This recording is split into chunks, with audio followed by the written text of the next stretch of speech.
जैसा कि last episode में हमने देखा था कि शाओचिंग आउटर रेल्म के ज़ॉम्बीज को कैसे मारा जाए इसका तरीका ढूंढ रहा था, और तभी उसने देखा कि वेइचू के पास टियान का दिया हुआ एक स्टोन है जो कि बड़ी आसानी के साथ उन ज़ॉम्बीज को खत्म किए जा रहा था। साथ ही साथ वेइचू ने डिमोनिक कल्टीवेटर्स को भी मारना शुरू किया था ताकि वो एक एंशिएंट बीस्ट को अवेकन कर पाए। यहाँ पर शाओचिंग के दिल में कई सारे सवाल थे कि आखिर इन डिमोनिक कल्टीवेटर्स के इरादे क्या है। अब आगे तो इस एपिसोड की शुरुआत उसी सीन से होती है जहाँ पर शाओचिंग वेइचू से ब्लड लाइन की पावर के बारे में डिस्कस कर रहा था। वो कहता है कि तुम लोगों के पास ब्लड लाइन की पावर्स होने के बावजूद भी तुम इतने कमजोर हो, जबकि मोलियन के पास तो डिमोनिक ब्लड लाइन की पावर थी भी नहीं, मगर फिर भी वो तुम सभी के मुकाबले काफी ज्यादा पावरफुल था। इनफैक्ट पूरे 9 realms में मोलियन जितना स्ट्रॉन्ग और टैलेंटेड कोई नहीं है। जो सुनते ही वेइचू काफी ज्यादा भड़क गया। वो कह रहा था कि अपनी बकवास बंद करो, मोलियन कोई डेटी नहीं जो तुम उसकी इतनी तारीफें कर रहे हो, उसके पास भी ब्लड लाइन की पावर है। हालांकि शाओचिंग को उसकी बातों पर यकीन नहीं हो रहा था। वो कहने लगा वेइचू तुम झूठ बोल रहे हो, मैंने खुद मोलियन को चेक किया था और मुझे पता चला कि उसके पास ब्लड लाइन की कोई पावर नहीं है। हालांकि यहाँ पर वेइचू ने एक सीक्रेट रिवील कर दिया। वो शाओचिंग को बता रहा था कि डिमोनिक रेल्म में रहने वाले हर एक बंदे के पास ब्लड लाइन की पावर है, बस फर्क इतना है कि क्या वो बंदा उस कल्टीवेशन टेक्निक को मास्टर कर पाएगा जिससे ब्लड लाइन की पावर को रिलीज किया जाए। अगर कोई बंदा उस कल्टीवेशन टेक्निक को यूज नहीं कर पाया तो उसकी बॉडी में ब्लड लाइन होने के बावजूद भी वो कभी उसकी पावर को यूज नहीं कर पाएगा। जो सुनकर शाओचिंग कहने लगा कि इसका मतलब तो ये है कि तुम लोग कई सालों से हमें उल्लू बनाते आए, खुद को हाई ओरिजिन का बोलकर तुमने बाकी लोगों को ह्यूमिलेट किया। तो वेइचू उसे बताने लगा कि एक डिमोनिक कल्टीवेटर का जन्म ही फाइट करने के लिए होता है, जो भी फाइट नहीं करेगा उसे सप्रेस किया जाएगा। इसीलिए हमने एक स्ट्रॉन्ग हायरार्की स्टार्ट की और कुछ रूल सेटअप कर दिए। अगर हम ऐसा नहीं करते तो हमारी 9 realm इस डिमोनिक realm पर कभी रूल नहीं कर पाती। जो सुनकर शाओचिंग कह रहा था कि अब तो मैं राजा और उसकी प्रजा इस टॉपिक से ही पक चुका हूँ। पता नहीं पावरफुल लोगों को दूसरों पर रूल करने की इतनी ख्वाहिश क्यों होती है। कहीं तुमने बेकार सी आदत इमॉर्टल realm से तो नहीं सीखी, क्योंकि इमॉर्टल हमेशा कमजोर लोगों को कुत्ते जैसा ट्रीट करते हैं। जिस पर वेइचू कहने लगा कि चाहे तुम किसी भी realm में क्यों न जाओ, वहाँ तुम्हें कोई न कोई राजा जरूर मिलेगा और ये काफी ज्यादा जरूरी है। इस सिस्टम को इसलिए डिजाइन किया गया था ताकि हम मोलियन जैसे लोगों को औकात में रख पाए। जिस पर शाओचिंग कहने लगा चलो आज ये बात तो साबित हो गई कि मोलियन तुम सबसे बेहतर हैं। जिस पर वेइचू भी अग्री था। वो कहने लगा कि मोलियन एक जीनियस है। दरअसल हम सब ने बिल्कुल सेम कल्टीवेशन टेक्निक को सीखा था, मगर मोलियन ने उसे काफी अच्छे से रिफाइन करके उस टेक्निक को अपना बना लिया। उसने हम सभी कल्टीवेटर्स को सरपास कर दिया था। जब हमने उससे उसके सीक्रेट पूछे तो उसने बताने से इनकार कर दिया।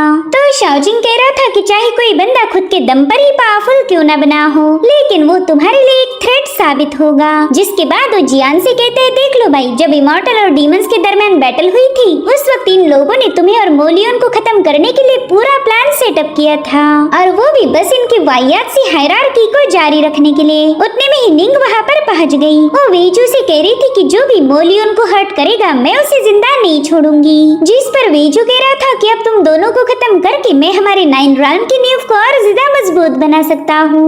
उतने में ही जो कल्टीवेटर्स वेइचू के हाथों मारे गए थे वो वहाँ की इवल ऑरा से म्यूटेट होकर ज़ॉम्बीज में बदल गए। पहले तो वो लोग वेइचू पर हमला करने वाले थे, मगर वेइचू अपने स्टोन को दिखाकर उन्हें पीछे हटने पर मजबूर कर देता है। शाओचिंग सोचता है कि पता नहीं क्यों मगर इस स्टोन से निकलने वाली लाइट मुझे कुछ जानी पहचानी लग रही, और तभी शाओचिंग को याद आता है कि अरे ये तो राइचस पाथ को फॉलो करने वाले जियान की ही ऑरा है। इधर वेइचू कह रहा था कि बिना सोल एक्सटिंग्विशिंग स्टोन के तुम इन ज़ॉम्बीज को मार नहीं सकते। यूँ समझ लो कि अब तुम्हारा खेल खत्म हुआ। तब तक निंग ने फटाफट से उन ज़ॉम्बीज के साथ फाइट करना शुरू कर दी थी। साथ ही वो शाओचिंग को फ्री देखते ही उस पर चिल्लाने लगी, क्योंकि शाओचिंग इन ज़ॉम्बीज पर कोई एक्शन नहीं ले रहा था। वो निंग से कह रहा था जाने मन मैं एक स्पेशल मूव की तैयारी कर रहा हूँ, तब तक तुम्हें इन ज़ॉम्बीज को बिजी रखना होगा। जिस पर निंग कह रही थी तुम्हें जो करना है जल्दी करो, क्योंकि मैं इनके सामने ज्यादा देर तक टिकने नहीं वाली। एक के साथ ही निंग ने अपनी शैडोइंग टेक्निक का यूज करते हुए कई सारे फॉर्म्स समन कर लिए, और इस तरह से उसके सारे फॉर्म मिलकर उन ज़ॉम्बीज को रोकने की कोशिश करने लगे। वहीं पर वेइचू कह रहा था चाहे तुम कितना भी दिमाग क्यों न चलाओ तुम्हें कोई सोल्यूशन नहीं मिलने वाला, बस थोड़ी देर की बात है, फिर तुम दोनों इन ज़ॉम्बीज का शिकार बन जाओगे। इधर शाओचिंग जियान के पास पहुंच चुका था। वो कहता है बड़े भाई बहुत अर्जेंट सिचुएशन है, जल्दी से अपने राइचस पाथ के डिवाइन ऑर्ब मेरे हवाले कर दो ताकि मैं इन ज़ॉम्बीज को खत्म कर पाऊँ। तो जियान उस पर तरस खाकर उसे 2 ऑर्ब्स दे देता है, जिन्हें देख शाओचिंग कह रहा था बस 2 ऑर्ब्स भाई, यार ये कंजूसी दिखाने का वक्त नहीं है। देखो मैं काफी देर से परेशान हूँ, अब मेरे ख्याल से तुमने भी थोड़ा बहुत मुझे सपोर्ट करना चाहिए। अगर तुम वेइचू को नहीं रोकोगे तो वो और भी कई सारे मासूमों को खत्म करेगा, जिसके चलते जियान उसे और 2-3 ऑर्ब दे देता है। इधर निंग बुरी तरह से घायल होकर शाओचिंग के पास पहुँच गई। उससे कह रही थी कि अब मैं इन ज़ॉम्बीज को हैंडल नहीं कर सकती। तो शाओचिंग उससे कहता है कि अब तुम बस तमाशा देखना, मैंने इन ज़ॉम्बीज को रोकने का एक अच्छा जुगाड़ जमा लिया है। देखो अगर कोई चीज हद से ज्यादा इवल है तो उसे सिर्फ प्योर राइचस ऑरा ही कमजोर बना सकती। जिस पर निंग कह रही थी कि आखिर प्योर राइचस ऑरा तुम्हें कहाँ से मिलेगी, तुम्हारी बॉडी से तो बस रास्कल और स्टूपिड ऑरा ही रिलीज हो सकती। और उतने में शाओचिंग राइचस ऑरा का यूज करके उन सभी ज़ॉम्बीज को घायल कर देता है। ये देखकर तो वेइचू काफी ज्यादा शॉक हो गया। वो कह रहा था कि ये प्योर यांग ऑरा तो हमारी पूरी डिमोनिक रॉयल में भी मौजूद नहीं, फिर इस बंदे को ये कहाँ से मिली होगी। और मुझे तो ये समझ नहीं आ रहा कि इसने इस एनर्जी को गोल गोल बॉल में कैसे बदल लिया होगा। तो शाओचिंग उसे बताता है कि टियान्यू पिक की शान, इमॉर्टल रेल्म का बादशाह और डिमोनिक कल्टीवेटर्स का काल, जिसका नाम है जियान, दरअसल वो मेरा बड़ा भाई है, इसलिए राइचस एनर्जी वाले ऑर्ब को हासिल करना मेरे लिए जरा भी मुश्किल नहीं। मेरे भाई जियान मुझसे इतना प्यार करते हैं कि ऐसे हजारों लाखों बॉल मुझ पर कुर्बान कर देंगे।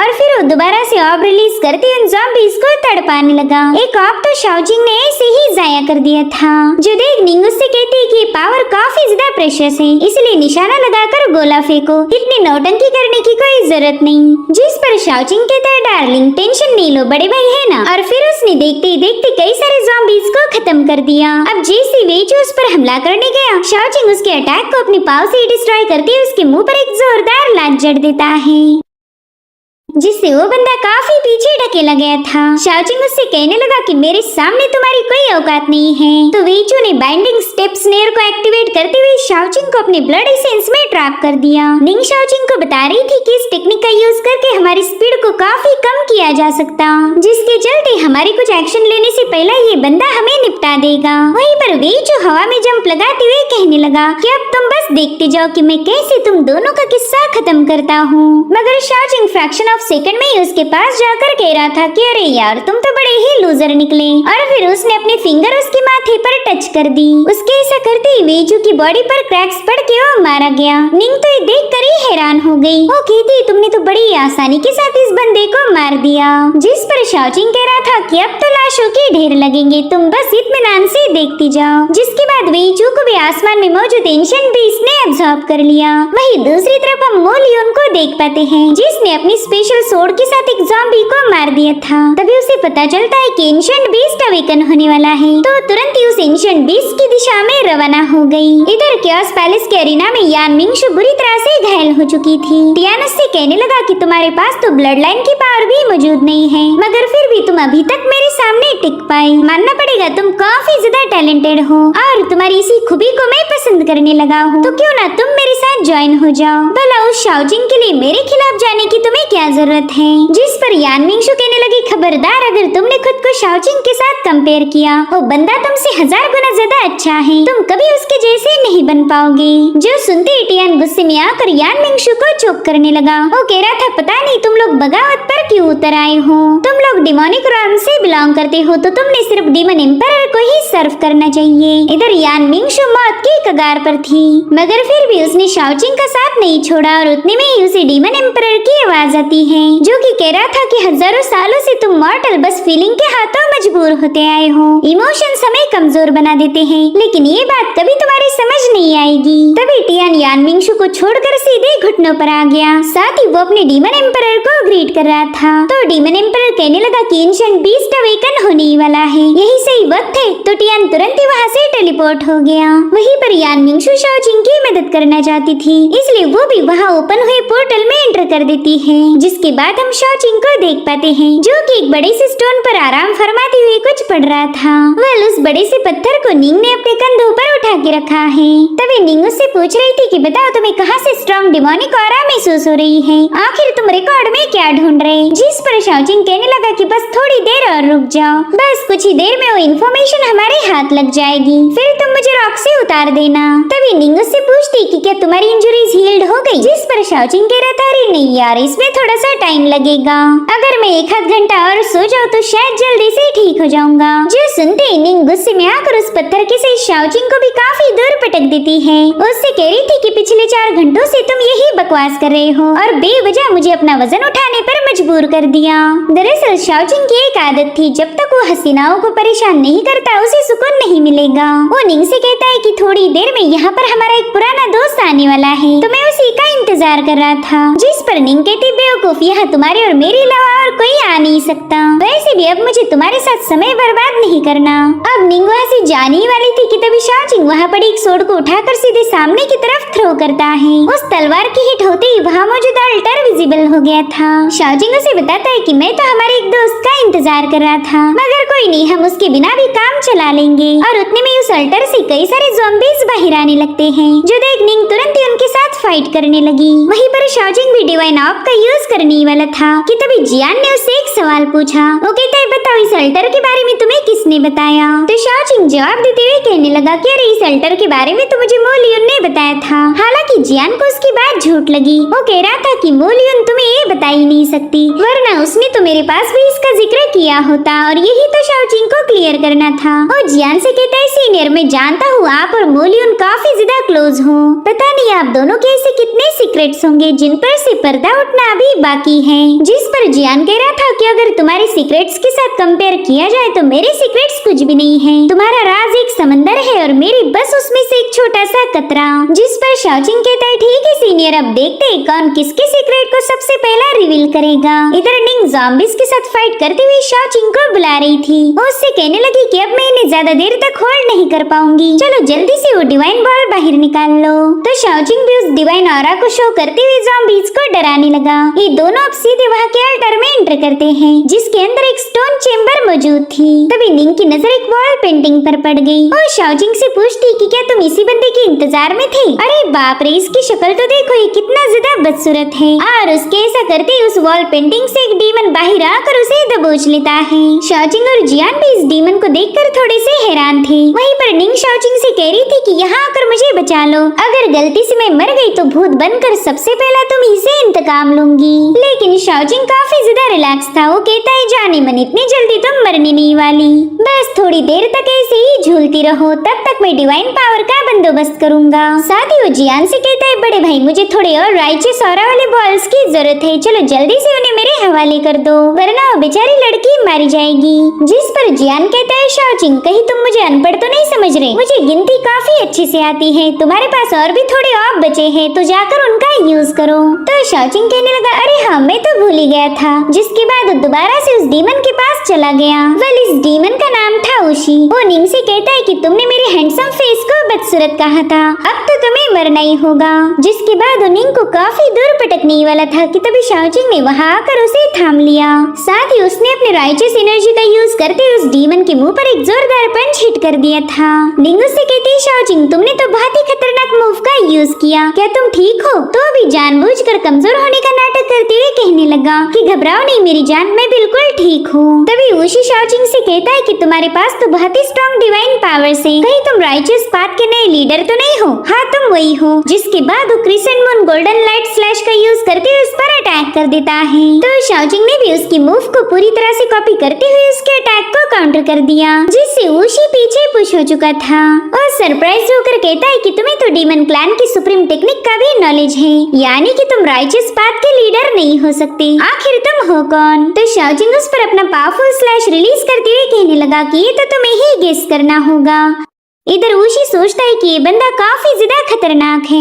अब तो मुझे इसके खिलाफ मेरी स्पेशल टेक्निक का यूज करना ही पड़ेगा। वेल, उसकी स्पेशल मूव थी शाओचिंग के पाँव में गिर जाना। उससे कहता है सीनियर प्लीज अपना गुस्सा थूक दो। देखो मैं तो बस एक मामूली सा गेट कीपर हूँ, इसलिए आप मुझे खत्म करने में अपना वक्त जाया ना कीजिए। अगर आप चाहो तो मैं आपकी सोड बनने के लिए भी तैयार हूँ। आप जिस दिशा में मुझे पॉइंट करो मैं उस दिशा में कट लगाऊंगा। शाओचिंग को भी ये डीमन काफी ज्यादा फनी लग रहा था, इसलिए उसने अपना स्लैश अटैक हटा दिया। ओ उसी से पूछता है कि बताओ तुम्हें यहाँ पर पहरा देने का काम किसने दिया था? क्या वो टियान है? जिस पर उशी बताता है सीनियर आपने एकदम सही पहचाना, वो टियान एक नंबर का कमीना है। उसने मुझे यहाँ पर कैद करके डिमोनिक कल्टीवेटर्स पर नजर रखने का काम दिया था। साथ ही मुझे एंशिएंट बीस्ट के रिचुअल को भी मेंटेन करना है। अब उशी ने बातों में शाओचिंग को गर्मा गर्म चाय भी ऑफर की। बेचारी निंग को चाय का एक घूंट भी नहीं मिला था। वहीं पर उशी शाओचिंग को बताने लगा कि मैंने यहाँ पर डीमन एम्परर की सारी ग्रेट अचीवमेंट का रिकॉर्ड रखा है। उन्होंने ही एंशिएंट बीस्ट को यहाँ पर सील किया था। वेल, ये हमारी डिमोनिक रॉन का सबसे बड़ा सीक्रेट है, जिसके आज तक बस एक ही कॉपी बनी जो कि मेरे पास है। शाओचिंग ये सुनकर थोड़ा सा सरप्राइज हो गया कि खुद ही डीमन एम्परर ने इस एंशिएंट बीस्ट को यहाँ पर सील किया था। और अगर ये बात सच है तो फिर ये लोग उसे अवेकन करने के लिए इतने सारे रिचुअल क्यों कर रहे हैं? लगता है नया डीमन एम्परर थोड़ा सा यूनिक होगा। उतने में ही जियान शाओचिंग से कहता है कि ये बंदा तो एक डीमन है, लेकिन फिर भी तुम उसकी बातों में आ गए। मेरे ख्याल से ये बंदा तुमसे झूठ बोल रहा होगा। जिस पर शाओचिंग कह रहा था सीनियर आप इस बंदे पर इतना ध्यान क्यों दे रहे हो? आपने तो बस अपनी कल्टीवेशन पर ध्यान देना चाहिए। जिस पर जियान बताने लगा कि मुझे तो बस तुम्हारी फिक्र है, कहीं तुम दोबारा से किसी जाल में न फंस जाओ। तो शाओचिंग माइंड स्पेस से बाहर आकर उशी से पूछ रहा था कि बताओ क्या तुम आजाद होना चाहते हो? जो सुनते ही उशी तुरंत ही घुटनों पर आ गया। वो कह रहा था सीनियर आजाद होने के लिए तो मैं आग का दरिया भी पार कर सकता हूँ। तो शाओचिंग उससे कहता है ना तुम्हें आग का दरिया पार करने की कोई जरूरत नहीं, बस इस अल्टर को डिस्ट्रॉय करना है।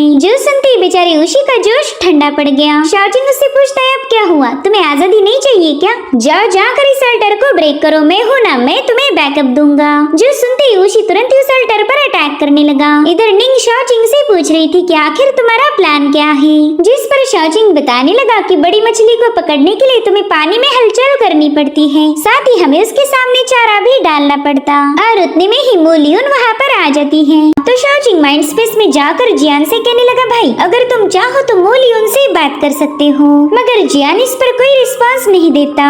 इधर वुशु डर के मारे शाओचिंग के पीछे छुप गया था। तो शाओचिंग उसे एक ही चमाट में दूर फेंक कर मोलियन से बात करने चला गया। वो कह रहा था चलो फाइनली तुम अल्टर में आ ही गए। इधर निंग सीधे जाकर मोलियन के गले लग जाती है। हालांकि लियोन ने उसे पहचाना ही नहीं था। तो निंग उसे बताने लगी कि मैं तुम्हारी सेकंड सिस्टर निंग हूँ, मैं कई दिनों से एक लड़का बनने का नाटक कर रही थी। इधर वुशु मोलियन को देखकर सोच में पड़ गया कि उसने इस बंदे को पहले भी कहीं तो देखा हुआ है, लेकिन उसे ठीक से कुछ याद नहीं आ रहा था। उतने में ही शाओचिंग निंग से कह रहा था कि तुम दोनों बाद में जितनी चाहे उतनी गप्पे लड़ा सकते हो, मगर पहला हमें यहाँ के मसलों को हल करना होगा। साथ ही साथ वो मोलियन से कह रहा था कि तुम मेरे साथ चीटिंग कर रहे, मैं इतने सारे डीमन ज़ॉम्बीज को मार रहा था और तुम बस चुपके से तमाशा देखते रहे। ये बात तो बहुत ही ज्यादा गलत है। जिस पर मोलियन कह रहा था कि बिल्कुल झूठ मत बोलो, मेरी सेकंड सिस्टर निंग ही सारी फाइट कर रही थी और तुम बस उसके पीछे कायर जैसे छुप गए। तो क्या तुम्हें ये सब अनफेयर नहीं लगता? और उतने में वुशु कह रहा था भाई तुम ना मुझे कुछ जाने पहचाने लग रहे। अरे हाँ याद आया, तुम तो वही हो। मगर वो कुछ बता पाई इससे पहले मोलियन ने उस पर हमला कर दिया।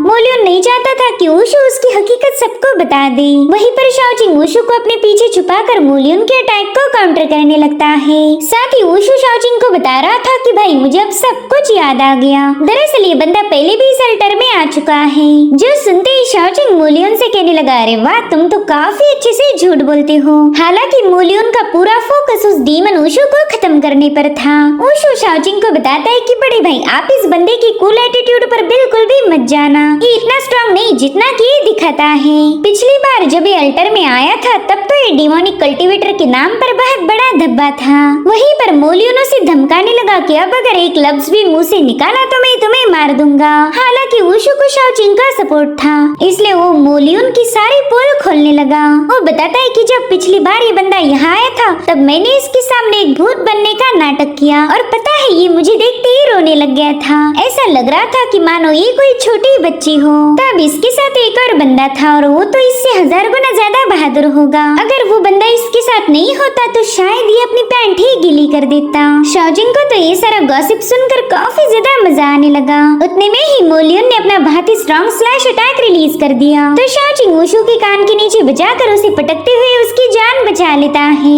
और फिर शाओजिंग मोलियन से कहने लगा कि प्लीज शांत हो जाओ, वुशु तो बस ऐसे ही मजाक कर रहा था। चलो अब हम काम की बात करेंगे। तो बताओ तुम्हारा आगे का क्या प्लान है? जिस पर मोलियन कहने लगा कि मैं इस आउटर वर्ल्ड में मौजूद हर एक छोटे बड़े अल्टर को डिस्ट्रॉय करना चाहता हूँ ताकि मैं एंशिएंट बीस्ट को अवेकन होने से रोक पाऊँ। तो शाओजिंग उससे पूछता है कि आखिर तुम उस बीस्ट को अवेकन होने से रोकना क्यों चाहते हो? जिस पर मोलियन जवाब देते हुए कहने लगा कि हेवनली डीमन ब्लड इसी एंशिएंट बीस्ट के जरिए रिफाइन हो सकता। न जाने कितने सारे कल्टीवेटर्स को ट्रायल के नाम पर इसी बीस्ट को खिलाया गया है, यानी कि हम लोग सिर्फ उस बीस्ट के लिए एक सप्लीमेंट है, उसका खाना है। वही दूसरी तरफ मेन अल्टर पर डिमोनिक कल्टीवेटर उस एंशिएंट बीस्ट को अवेकन करने की कोशिश कर रहे थे। इनका बस एक ही मकसद है, इस बीस्ट को जगाना, मगर इन्हें खुद पता नहीं था कि ये बीस्ट इनकी तबाही का कारण बनेगा। इधर वुशु कहता है कि पहले ये लोग इस बीस्ट को फीड करते हैं और फिर ये उससे थोड़ा सा ब्लड एसेंस लेकर ब्लड लाइन की पावर्स को एक्टिवेट कर पाते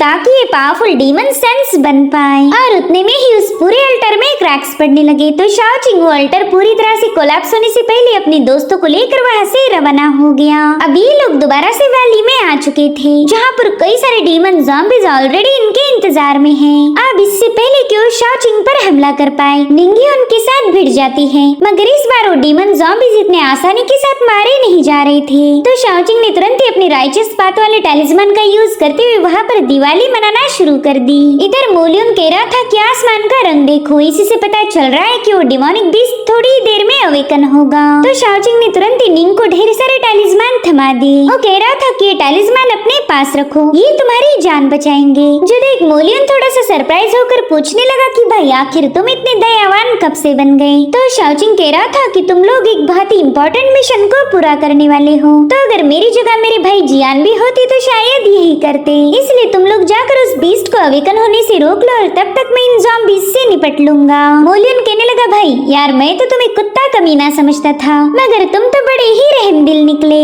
जिस पर शाओजिंग कह रहा था हाँ कभी कभार मैं बहुत ही गंदी चाल खेलता हूँ, मगर आज तुम दोनों को बचाना मेरा फर्ज है। अगर मैंने ऐसा नहीं किया तो मैं बड़े भाई जियान का सामना नहीं कर पाऊंगा। उसकी बातें सुनकर मोलियन सोचता है यार ये बंदा तो बड़ा अच्छा निकला, मैंने ही शायद इसे गलत समझने की गलती कर दी। वो कहने लगा शाओजिंग प्लीज इन ज़ॉम्बीज को यहीं पर रोक के रखना, तब तक मैं और निंग अल्टर पर जाके उस बीस्ट को खत्म करते हैं। तभी शाओजिंग कह रहा था कि अगर हम यहाँ से जिंदा वापस जा पाए तो ये मत भूलना कि मेरे तुम पर एहसान है और फिर वो तुम्हें चुकाने पड़ेंगे। वेल शाओजिंग की खास बात ये थी कि अगर उसने किसी पर फेवर किया तो जल्द से जल्द उसे वसूल भी करेगा। अब मोलियन और निंग के वहाँ से जाने के बाद वुशु कह रहा था कि यहाँ पर तो ढेर सारे ज़ॉम्बीज हैं, बिना टैलिस्मान के तो हम उन्हें रोक ही नहीं सकते। मगर शाओजिंग के पास और भी ढेर सारे टैलिस्मान थे तो तुरंत ही उन्हें एक्सप्लोड करते हुए ज़ॉम्बीज को खत्म करने लगा। साथ ही साथ वुशु को अल्टर पर भी कई सारे टैलिस्मान चिपकाने का ऑर्डर देता है। वुशु को समझ आ गया था कि शाओजिंग का रियल प्लान है क्या, मगर शाओजिंग ने उसे अपना मुंह बंद रखने का ऑर्डर दिया। वो कह रहा था कि मैंने तुम्हारी 2 बार जान बचाई है, यानी कि मेरे तुम पर 2 एहसान हो गए, इसलिए तुम अपना मुंह बंद रखोगे। वही दूसरी तरफ मोलियन अल्टर की तरफ आगे बढ़ते हुए रास्ते में आने वाले हर एक ज़ॉम्बी को खत्म कर मेन अल्टर पर पहुंच गया। उसे देखते ही क्योस पैलेस के लोग तुरंत ही वहाँ से भाग निकलते हैं। अब मोलियन सीधे उस बीस्ट को खत्म करने कूद गया था, मगर उतने में ही क्योस पैलेस का मास्टर टियान वहाँ पर आ जाता है और उसने मोलियन के अटैक को रोक लिया था। वो मोलियन को पीछे पुश करते हुए कहने लगा कि ठीक 10 साल बाद हमारी मुलाकात हुई है, मुझे तुमसे कई सारी बातें करनी है। लेकिन मोलियन कह रहा था कि बकवास बंद करके सीधा फाइट करो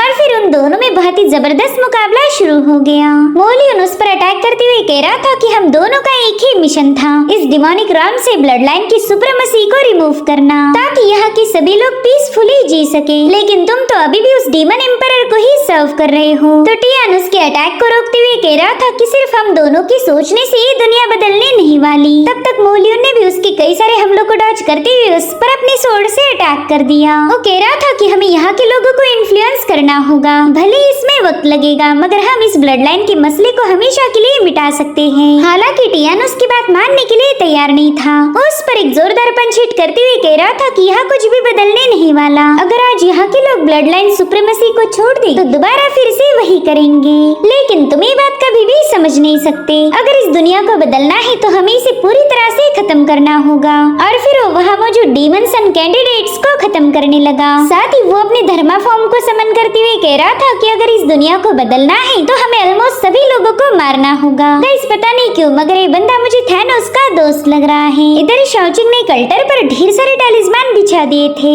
जिसके बाद वो एक और अल्टर पर चले गए। वहाँ पर भी शाओचिंग डीमन ज़ॉम्बीज़ को खत्म कर रहा था। उतने में ही वुशु से बताने लगा कि यहाँ की सैक्रिफाइस पिलर पर कुछ लोगों को टांग के रखा है। तो शाओचिंग उसे बताता है कि जाकर उन्हें भी खत्म कर दो। इसलिए वुशु ने उसमें से एक बंदे को तो मार दिया और अब वो दूसरे पर्सन के पास चला जाता है, जो की थी यान मिंगशु। वो कह रहा था देखो तो कितनी खूबसूरत लड़की है, लेकिन अब इस बेचारी को मरना होगा। मगर इससे पहले कि वो यान मिंगशु को कोई नुकसान पहुंचा पाए, शाओचिंग ने फटाक से जाकर वुशु के कान के नीचे बजा दी थी। वो कह रहा था कि तुम इस बंदी को हाथ नहीं लगाओगे। बेचारे वुशु को तो समझ नहीं आ रहा था कि ये बंदा उसे बार बार कड़ाकेबाज थपड़े क्यों मारता रहता। वहीं पर शाओचिंग ने यान मिंगशु को आजाद कर दिया था। यान मिंगशु भी उसे महफूज देखकर काफी ज्यादा खुश हो गई। शाओचिंग उससे पूछ रहा था कि तुम यहाँ पर क्यों आई हो, जिस पर वो जवाब देने लगी कि मैं तो बस तुम्हारी मदद करना चाहती थी, मगर पता चला कि मैं तो अभी भी बहुत ही ज्यादा कमजोर हूँ। अच्छा हुआ कि तुम उस नए डीमन सन को अपने साथ लाए, एटलीस्ट वो तुम्हें प्रोटेक्ट कर सकता है। तो शाओचिंग उसे बता रहा था कि वो बंदा कोई और नहीं बल्कि मोलियन है और वो यहाँ की बीस्ट को मारना चाहता था। खैर अब तुम थोड़ा सा इत्मीनान से इस गेम को एंजॉय करना, क्योंकि खेल तो अभी शुरू होने वाला है। वहीं दूसरी तरफ मोलियन और टियान के धर्मा फॉर्म्स में काफी जबरदस्त मुकाबला चल रहा था। मोलियन ने अपनी नेदर फायर ब्लेड टेक्निक का यूज करते हुए उस पर हमला कर दिया, मगर टियान बड़ी आसानी के साथ उसके अटैक को रोककर उसे पीछे ढकेल चुका था। साथ ही साथ वो मोलियन पर हेवी प्रेशर रिलीज करना शुरू कर देता है, जिससे मोलियन सीधे घुटनों पर आ गया। वो टियान से कह रहा था कि भले ही तुम ब्लड लाइन के डिफरेंस को खत्म करने के लिए मासूम लोगों को मारना चाहते हो, मगर ये डिफरेंस तब तक रहेगा जब तक कि डीमन एम्परर जिंदा है। डीमन एम्परर के होते हुए तो ये दुनिया बदल नहीं सकती। जिस पर टियान कह रहा था मेरे भाई तुम काफी ज्यादा नाइव हो, इतना भी नहीं समझे कि ये तो सब डीमन एम्परर का ही हुक्म है। वो इस दुनिया को खत्म करना चाहते हैं ताकि ब्लड लाइन का नामो निशान मिट जाए। वो इस ब्लड लाइन वाले झमेले को जड़ से खत्म करना चाहते हैं। खैर ये सारी बातें तुम्हें बताने का कोई फायदा नहीं, वैसे भी तुम मरने वाले हो। हम दोनों काफी पुराने दोस्त थे, तो हमारी दोस्ती की खातिर मैं तुम्हें एक इंस्टेंट मौत दूंगा। वहीं पर मोलियन उसके हेवी प्रेशर के नीचे बुरी तरह से सप्रेस होने लगा था और उतने में ही निंग ने टियान पर हमला कर दिया। वो बस उसे डिस्ट्रैक्ट करना चाहती थी और इसी मौके का फायदा उठाते हुए मोलियन उस प्रेशर से आजाद हो गया। अभी दोनों मिलकर टियान को सप्रेस करने की कोशिश कर रहे थे, मगर टियान ही इन दोनों पर भारी पड़ गया और उतने में ही वहाँ का अल्टर एक्टिवेट हो जाता है। जो देख निंग कहने लगी कि अगर ये अल्टर एक्टिवेट हो गया तो एंशिएंट बीस्ट अवेकन हो जाएगा, हमें कुछ भी करके ये सब रोकना होगा। वहीं पर टियान समझ गया था कि अल्टर के एक्टिवेशन के बाद ब्लड एसेंस का एब्जॉर्प्शन स्पीड काफी ज्यादा बढ़ चुका है, तो तुरंत ही मोलियन और निंग को दूर पुश करते हुए उन पर बारी बारी हमले करने लगा। इनफैक्ट उसने मोलियन को बुरी तरह से घायल कर दिया था। वो अब मोलियन को खत्म करने के लिए अपना हाथ आगे बढ़ाते हुए कह रहा था कि तुमने एक बार फिर से गलत बंदे पर भरोसा किया है। दरअसल वो शाओचिंग कभी तुम्हारे साथ ईमानदार था ही नहीं। यहाँ पर टियान ने मोलियन को आसानी से उठा लिया था। वो कहता है कि बस एक बार एंशिएंट बीस्ट अवेकन हो जाए फिर ये दुनिया पूरी तरह से बदल जाएगी। तुम इस दुनिया से ब्लड लाइन की सुप्रीमेसी को हटाना चाहते थे, तो मैं तुम्हारी ये विश जरूर से पूरी करूंगा। जिस पर मोलियन कह रहा था कि तुमने गलत रास्ते का यूज किया है। मैं कभी यहाँ के मासूम लोगों को मारना नहीं चाहता था, मैं तो सिर्फ यहाँ के रीति रिवाजों के खिलाफ था। मैं नहीं चाहता कि लोगों में कोई डिफरेंस होना चाहिए। जिस पर टियान कह रहा था कि तुम बिल्कुल फिक्र मत करो, मैं इस दुनिया को बदल के रहूंगा। मैं और डीमन एम्परर मिलकर एक नई रल्म बनाएंगे। मोलियन मेरी एक बात हमेशा याद रखो, अगर तुम्हें कुछ बड़ा अचीव करना है तो हमेशा रूल्स को ब्रेक करना पड़ता। बिना रूल्स को ब्रेक किए तुम कोई अच्छा काम नहीं कर सकते। और अब मोलियन का काम तमाम करने ही वाला था कि तभी उस पर राइचियस टैलिस्मान से अटैक हो गया। दरअसल वहाँ पर शाओचिंग की एंट्री हो गई थी। ओके टियान तुमने एक बात बिल्कुल सही बोली कि कुछ ग्रेट अचीव करना है तो हमें रूल्स को ब्रेक करना पड़ेगा। अगर सच बताओ तो मैंने भी कई बार रूल्स को ब्रेक किया है। वैसे से तुम यहाँ के सभी लोगों को मारना चाहते हो ताकि इस बीस्ट को अवेकन कर पाओ, और इस काम में मैं तुम्हारी मदद करना चाहता था। इसलिए मैंने सभी अल्टर्स को डिस्ट्रॉय करते हुए कई सारे डीमन ज़ॉम्बीज को मार दिया ताकि उन सभी का ब्लड एसेंस एब्सॉर्ब करके ये बीस्ट तुरंत ही अवेकन हो जाए। लेकिन देखो तो अभी तक ये बीस्ट कोई हरकत नहीं कर रहा। मेरे ख्याल से शायद इसके लिए सैक्रिफाइसेस थोड़े से कम पड़ गए। तो अगर हम किसी पावरफुल बंदे को मार दे तो शायद ये एंशिएंट बीस्ट तुरंत ही अवेकन हो जाए। और देखा जाए तो यहाँ पर हम दोनों के अलावा और कोई भी पावरफुल नहीं है, इसलिए मैंने डिसाइड किया है कि तुम्हें कुर्बान करके ही मैं इस रिचुअल को पूरा करूंगा। और फिर शाओचिंग एक ही पल में उसके सामने आकर बस अपनी फिंगर उसके सीने पर टच करता है। हम देख पाते हैं कि शाओचिंग की बस इतनी ही एनर्जी टियान को बुरी तरह से घायल करने के लिए काफी हो गई थी। मोलियन तो शाओचिंग की पावर्स देखकर ही काफी ज्यादा हैरान हो गया। वो सोचता है कि मैं और निंग तो मिलकर भी इस बंदे को रोक नहीं पाए, और शाओचिंग के एक ही अटैक ने इसकी हालत खराब कर दी। इधर टियान शाओचिंग से सवाल पूछने वाला था कि आखिर तुम हो कौन, मगर उससे पहले ही उसकी मौत हो गई। वहीं पर यान मिंगशु के दिल में भी अब शाओचिंग को लेकर काफी सारे सवाल पैदा हो गए कि आखिर ये बंदा है कौन और इसके पास इतनी डोमिनेटिंग पावर कहां से आ गई। इधर टियान की सोल को सैक्रिफाइस करते हुए शाओचिंग ने उस एंशिएंट बीस्ट को अवेकन कर लिया था। वेल शाओचिंग का प्लान था इस बीस्ट को अवेकन करना, लेकिन उसका रियल मकसद क्या है ये हमें अगले एपिसोड में पता चलेगा। Thank you so much for watching. Bye bye, take care.